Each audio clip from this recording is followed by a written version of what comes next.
শরীয়তপুরের নড়িয়া উপজেলার গাগড়িজোড়া এলাকা।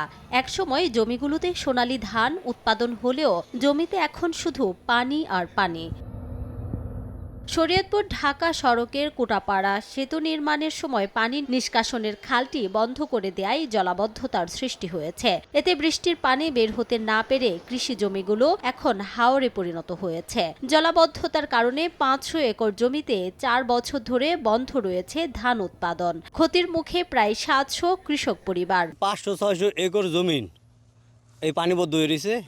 বর্ষার পানিটা নামতেছে না, একমাত্র খালের কারণে। এই কচুরি সাফ করতে করতে আমাদের পেঁয়াজ রসুনের আলুডিটা একেবারেই হয় না। সরকার যদি আমাকে ওই খালটা কাটিয়ে দিত তাই আমগুলিকে খুবই ভালো হইতো। গত ৪ বছর ধরে মৌখিক ও লিখিতভাবে প্রশাসনকে বিষয়টি জানিয়ে আসলেও কার্যকর কোনো পদক্ষেপ নেয়নি কর্তৃপক্ষ। এতে ক্ষোভ বাড়ছে স্থানীয়দের মাঝে। এভাবে যদি আমাদের পানি সবসময় জমে থাকে তাহলে দেখছে আমরা অনেক বিরাট একটা ক্ষতিগ্রস্ত হতে পড়ে যাবো।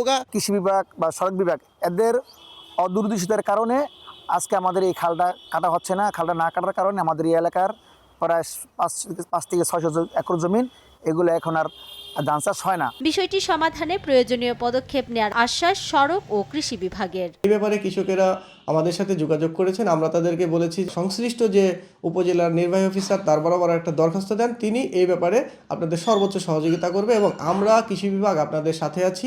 প্রতি একর জমিতে ৭০ থেকে ৮০ মণ ধান হতো। ৫০০ একর জমিতে বছরে ক্ষতি প্রায় ৬ কোটি টাকা। সময় সংবাদ, শরীয়তপুর।